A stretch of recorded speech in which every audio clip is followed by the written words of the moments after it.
요즘 뉴스만 들면 펜타닐, 프로포폴, 대마 이런 이름들 정말 많이 들리죠? 거의 매일같이 나오는 것 같아요. 근데 막상 이게 법적으로 어떻게 다르고 각각 정확히 뭘 의미하는지 제대로 아는 사람은 생각보다 많지 않더라고요. 그래서 오늘 이 헷갈리는 개념들을 제가 아주 깔끔하게 싹 다 정리해 드릴게요. 네, 이게 오늘 우리가 파헤쳐볼 핵심 질문입니다. 마약, 향정신성의약품, 그리고 대마. 이 세 가지는 전부 마약류라는 큰 바구니 안에 담겨 있긴 한데요. 법적으로는 완전히 다른 카테고리거든요. 자, 그럼 그 결정적인 차이가 대체 뭔지 지금부터 하나씩 제대로 들여다보겠습니다. 오늘 우리가 함께 떠날 여정의 지도라고 보시면 됩니다. 먼저 마약류가 도대체 뭔지 큰 그림부터 딱 잡고요. 그다음 우리나라 법이 정해놓은 세 가지 분류를 차례대로 살펴볼 거예요. 그리고 마지막으로 이 모든 지식이 현실에서 왜 중요한지, 우리가 쓰는 용어의 정확한 의미와 그 뒤에 숨어있는 진짜 위험성까지 짚어보겠습니다. 자, 그럼 본격적으로 시작해볼까요? 근데 그 세부적인 분류에 들어가기 전에요. 이 모든 걸 아우르는 마약류라는 단어, 이게 대체 무슨 뜻인지부터 확실하게 잡고 가야겠죠? 뭐든지 기본 개념이 제일 중요하니까요. 대검찰청에서는 마약류를 이렇게 정의합니다. 그러니까 쉽게 말해서 우리 뇌랑 신경에 직접 작용해서 우리의 생각, 행동, 감정을 그냥 통째로 뒤흔들어 놓는 물질이라는 거죠. 근데 여기서 제일 중요한 포인트는 뭐냐면 이걸 잘못 사용하면 정신적으로나 신체적으로나 여기에 기댈 수밖에 없게 되고 결국엔 개인의 삶은 물론이고 사회 전체에 엄청난 해를 끼친다는 점입니다. 이걸 세계보건기구, 바로 그 WHO에서는 좀 더 구체적으로 네 가지 기준으로 딱 정리를 해놨어요. 첫째, 한 번 맛보면 계속 쓰고 싶다는 아주 강렬한 욕구, 즉 의존성이 생깁니다. 둘째는 내성이라는 게 생겨요. 쓰면 쓸수록 효과가 줄어서 점점 더 많은 양을 찾게 되는 거죠. 셋째, 끊으려고 하면 너무 고통스러운 금단 증상이 나타나고요. 마지막으로 그 피해가 나 한 사람한테서 끝나는 게 아니라 사회 전체로 퍼져나간다는 특징이 있습니다. 자, 이제 마약류라는 큰 그림을 이해했으니까 이걸 우리나라 법에서는 어떻게 딱딱 체계적으로 나누고 있는지 그 속을 한번 들여다볼게요. 법에서는 이 위험한 물질들을 명확하게 세 개의 그룹으로 나눠서 관리하고 있습니다. 바로 이겁니다. 마약, 향정신성의약품, 그리고 대마.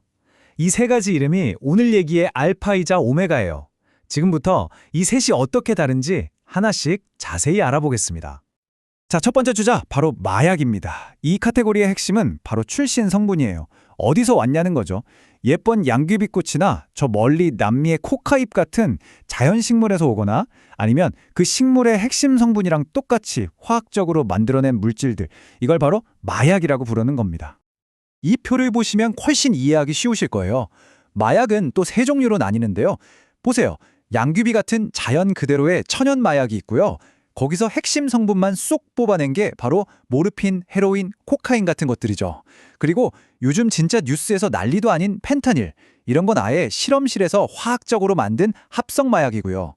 참 익숙하면서도 무서운 이름들이 많죠? 자, 그럼 이제 두 번째, 세 번째 분류로 넘어가 볼까요? 여기는 스펙트럼이 정말 어마어마하게 넓어요. 병원 수술실에서 쓰는 전문의약품부터 길거리에서 몰래 키우는 식물까지 정말 다양한 물질들이 여기에다 포함되거든요. 먼저 향정신성 의약품, 우리가 줄여서 향정이라고 많이 부르죠. 이 물질들은 대부분 각성제나 진통제처럼 처음에는 다 치료하려고 만든 약이에요. 그러니까 시작은 좋은 의도였던 거죠. 근데 이게 효과가 너무 강력하다 보니까 중독이나 오남용 위험이 너무 커서 나라에서 대통령령으로 아주 엄격하게 관리하고 있는 겁니다. 이 슬라이드가 진짜 흥미로운 지점이에요. 이 향정이라는 카테고리 안에서도 위험도에 따라서 등급이 쫙 나뉘거든요. 한쪽 끝에는 LSD처럼 환각작용 때문에 최고 위험 등급으로 묶인 애들이 있고요. 반대쪽 끝에는 우리가 병원에서 수면 마취제로 쓰는 프로포폴이나 신경안정제, 졸피뎀처럼 분명히 의료용으로 쓰이지만 여전히 의존 위험이 있는 그런 약물들이 있는 거예요. 그만큼 범위가 넓고 복잡하다는 뜻이죠. 자, 드디어 마지막 세 번째 분류, 바로 대마입니다. 이건 이름 그대로 대마초라는 식물이랑 거기서 뽑아낸 물질들을 말하는 건데요. 여기서 게임의 룰을 정하는 핵심 성분이 바로 THC라는 라는 환각 성분입니다. 이 식물 자체는 물론이고 이 THC 성분만 똑같이 화학적으로 만들어낸 물질까지 전부 대마로 분류돼요. 화면에 뜬 이 숫자 8에서 10배. 이게 대체 뭘까요? 바로 대마를 큐또 농축시켜서 만든 해시씨에 들어있는 환각 성분 THC 함량입니다. 그러니까 일반 대마초보다 환각 효과가 무려 8배에서 10배나 더 세다는 거죠. 와, 위험성도 그만큼 그냥 곱하기가 되는 거예요. 우리가 흔히 대마는 뭐 다른 것보다는 좀 낫지 않나? 이렇게 생각하기 쉬운데 절대 그렇지 않습니다. 장기적으로 보면요, 불안이나 우울장의 위험을 높이고 뇌 기능을 그냥 망가뜨려요. 거기다 생식 기능에 문제가 생기거나 천식, 결막염 같은 병까지 유발할 수 있다는 점 절대 잊으면 안 됩니다. 결코 가볍게 볼 게 아니죠. 자, 이제 마지막 파트입니다. 지금까지 우리가 살펴본 이 딱딱한 법적 분류들, 이게 현실에서 특히 우리 청소년들의 삶과 어떻게 연결되는지 한번 볼게요. 용어 하나를 정확하게 아는 게 왜 이렇게 중요한지 바로 여기서 그 이유를 알게 되실 겁니다. 우리가 보통 약물이라는 말을 막 쓰잖아요.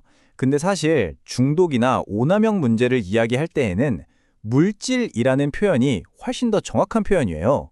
왜냐하면 약물은 보통 치료를 목적으로 하는 의약품을 떠올리게 하잖아요. 그런데 물질은요, 그런 처방약은 물론이고 본드나 부탄가스 같은 흡입제, 그리고 불법 마약류까지 전부 다 포함하는 훨씬 더 넓은 개념이거든요. 이게 실제 청소년 건강 행태 조사에서 사용하는 질문인데 보세요. 방금 제가 말씀드린 물질이라는 개념이 얼마나 중요한지 딱 보여주죠. 신경 안정제 같은 의약품부터 본드, 대마초, 코카인까지 싹 다 묶어서 물질 사용 경험을 묻고 있잖아요. 이 문제가 얼마나 넓은 범위의 문제인지를 보여주는 겁니다. 특히 뇌가 아직 다 자라지 않은 청소년들한테 이런 물질 사용은요, 정말 치명적일 수 있습니다. 이성적인 판단이나 충동 조절을 담당하는 뇌 기능이 그냥 망가져버리고 학습장애로 이어집니다. 심하면 공격성이 커지고 자살 생각까지 하게 만들고 결국에는 범죄나 사회 부적응이라는 끔찍한 결과로 이어질 수 있는 거예요. 마약, 향정, 대마, 이 세 가지 분류와 그 위험성까지 오늘 쭉 살펴봤는데요. 이 모든 걸 듣고 나니 이런 생각이 드네요. 과연 우리는 이 명백한 위험성을 정말 제대로 알고 있었을까요? 한 번쯤 스스로에게 꼭 던져봐야 할 질문인 것 같습니다.